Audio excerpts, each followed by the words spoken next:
Have you ever wondered if the history you know about the fate of Adam and Eve's daughters truly reflects the whole truth?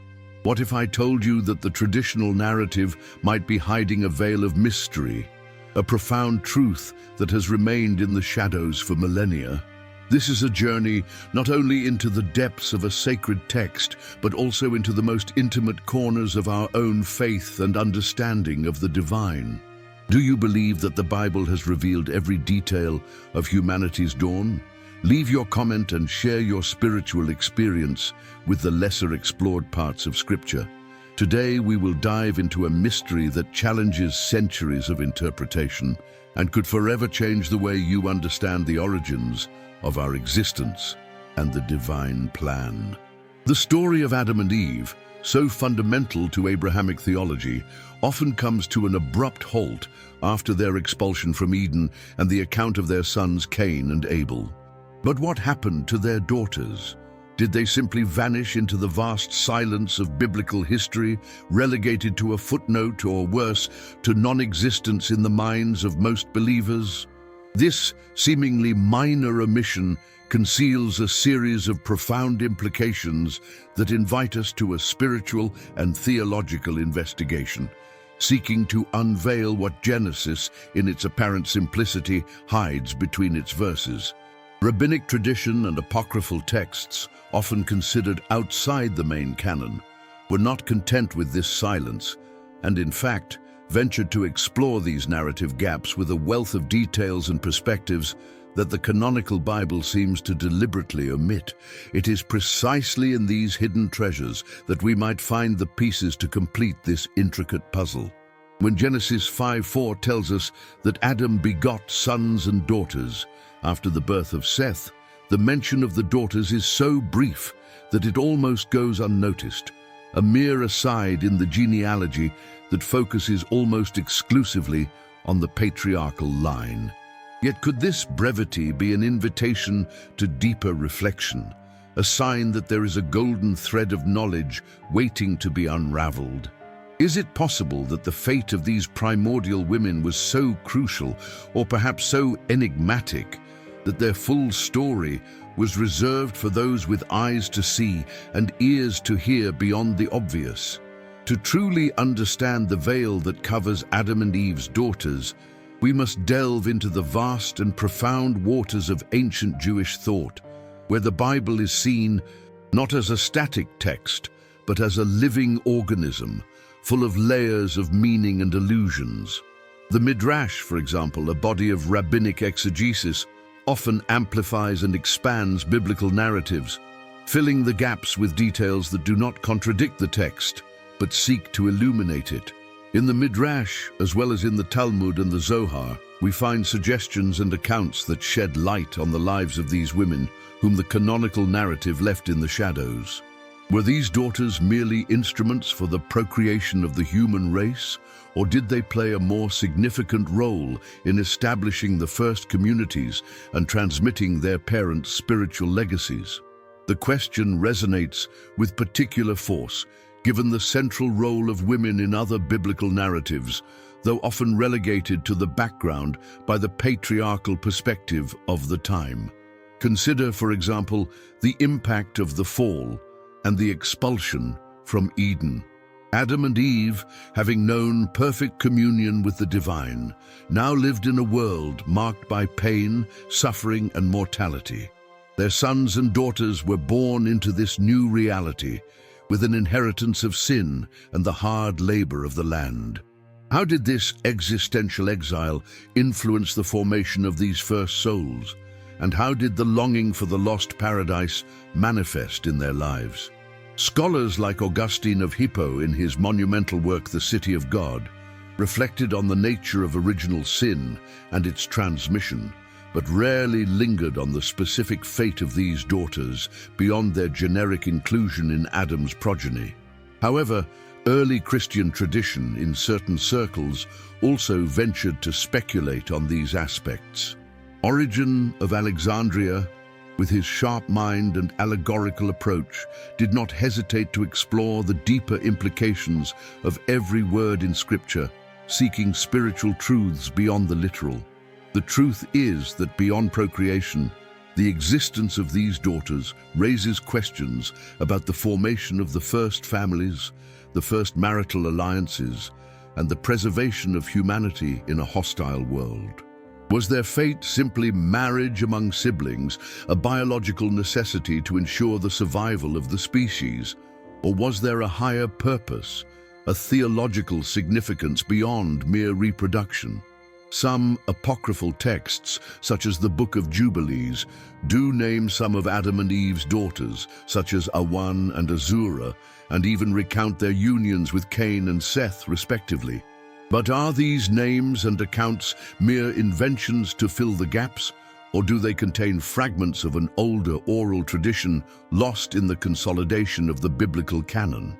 The search for these hidden truths leads us to consider that the history of humanity is not merely a chain of events, but a complex tapestry where every thread, even those that seem invisible, contributes to the entirety of the divine design.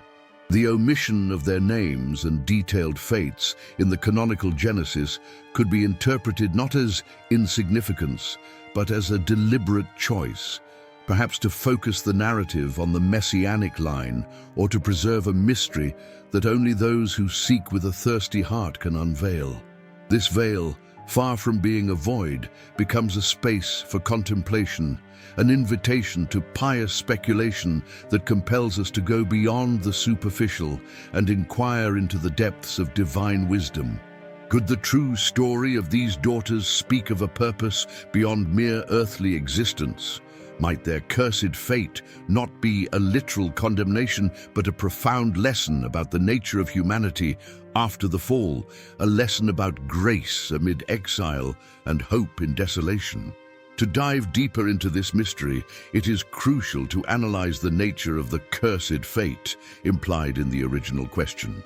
If we understand cursed as an existence marked by hardship, oblivion, or a life of unrecognized sacrifices, then the fate of Adam and Eve's daughters, through the lens of scripture and extra-biblical traditions, can be seen in a new light. Not as a specific divine curse upon them, but as the manifestation of the consequences of the fall in the lives of the first women of humanity. They were born into a world where paradise was but a distant memory, where life was arduous, and the pain of childbirth had become an undeniable reality for Eve and her descendants. This, in itself, was a fate shaped by the harsh post-Edenic reality. The absence of their names and detailed stories in the canonical text may reflect the patriarchal society of the time, which often relegated women to a secondary role in historical and religious narratives, a practice that, while understandable in its context, invites us today to a critical and spiritual re-evaluation. But what does the silence of Genesis truly tell us about them? If the biblical text, in its divine wisdom, chose to focus on the male lineages that would culminate in Noah and, eventually, Jesus, does this imply that the daughters' stories were less important, or does their significance lie in something that transcends the linear narrative? Perhaps the absence of details about their lives and deaths is, in fact, a metaphor for the human condition itself, an existence where many lives are lived, many sacrifices are made, and many contributions are given without their names being recorded in the annals of history. This does not diminish the value of their lives, but elevates them to a universal archetype of all lives lived in anonymity, sustaining the fabric of human existence with their resilience and capacity to generate life and hope, even in the most challenging circumstances. The Zohar, a central text of Kabbalah, often refers to hidden dimensions and esoteric meanings in biblical narratives. Could the silence about Adam and Eve's daughters be an invitation to explore the mystical substratum of creation, where divine femininity and the capacity to nurture and sustain life are crucial aspects, even if not explicit in the primary narrative? Jewish traditions, particularly those that delve into the nature of the earliest times, such as the Sefer Hayashar, Book of Jasher, which, though non-canonical, offers an interesting perspective, often name the daughters and describe their roles. In forming the first communities, they are not mere addenda, but active figures in the perpetuation of the human species. It is in these sources that we begin to see humanity expanding, forming bonds, and facing the challenges of a hostile world. Imagine the burden on these women. Not only the pain of childbirth heightened by the curse of the fall, but also the responsibility of being the first mothers, raising the first children in a world without guides or models, except for their parents, Adam and Eve, who carried the memory of the lost paradise. They were, in essence, the silent architects of nascent civilization, the guardians of lineage and memory. If their fate was cursed, perhaps it was in the form of an invisible burden, the heavy crown of humanity's primogeniture, the task of forging a new path in a broken world. The mystery deepens when we consider the complexity of relationships in the post-Edenic world. With Adam and Eve's offspring being the only inhabitants of the world, marriages between siblings were an inescapable biological necessity. This to modern sensibilities may seem unsettling, but in the context of that primordial time, it was the only way for humanity to continue. How did these first sisters and wives cope with this reality? The Bible offers no glimpse into their emotions or dilemmas. The silence here is deafening, inviting us to a profound meditation on human resilience and the capacity for adaptation in the face of the most extreme conditions. What is denied to us in narrative details is filled by theological and spiritual imagination, which seeks to understand the divine purpose behind each omission. The Book of Enoch, another apocryphal text of great influence in ancient Judaism and early Christianity, explores the issue of relationships between the sons of God and the daughters of men. Genesis 6:1-4, an event many interpret as a corruption of the human lineage. If Adam and Eve's daughters were the first daughters of men in this context, their fate would be intrinsically linked to this narrative of corruption and degeneration, adding yet another layer of tragedy to their already challenging existence. This is A's narrative tension, the possibility that the cursed fate referred not only to the hardships of life, but to involvement in events that had cataclysmic consequences for all of humanity, events that culminated in the flood. The omission of their detailed stories in the biblical canon, far from being an accident, may be a deliberate choice to force us into deeper inquiry. It is as if the Bible whispers that the true story lies not only in what is said, but also in what is left unsaid, an invitation to fill the gaps with reflection, faith, and a sense of mystery. The fate of Adam and Eve's daughters was not to be cursed by God in a punitive sense, but to fully experience the consequences of the curse that fell upon all creation after the fall. They bore the burden of being the firstborn of a new era, the era of mortality, pain, and toil. Their curse was to be the first to live outside the garden, to feel the weight of separation from God, and to give birth in a world where death had already become a tangible reality. They were the first to witness Cain's brutality against Abel, the first to understand the depth of human depravity. This scenario leads us to a more nuanced understanding of suffering and purpose. The fate of these women was not a personal condemnation, but a symbolic representation of the human condition after original sin. They were the first to experience grief, the pain of arduous labor, and the need to struggle for survival in a world that was no longer a paradise. But amid this apparent curse lies a profound lesson in resilience and hope. Through them, humanity continued. Through their capacity to give birth and nurture, the promise of redemption, of a Messiah who would crush the serpent's head, was kept alive. They were not cursed into oblivion, but elevated to symbols of life's tenacity and the inextinguishable flame of hope, even in the darkest circumstances. Their story, then, becomes a mirror for our own journey, a journey of struggle and suffering, but also of purpose and perseverance, where divine grace manifests even in the most challenging realities.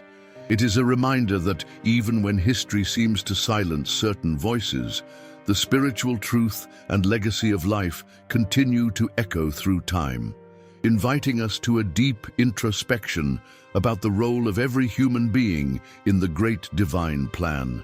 So what is the true fate of Adam and Eve's daughters? It is a fate that transcends the literal narrative and invites us to contemplate the profound meaning of human existence after the fall.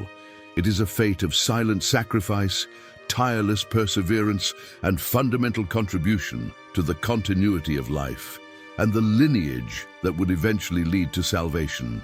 Their curse was not a punishment, but an inheritance of an imperfect world that they, with their strength and nurturing capacity, helped to shape and sustain.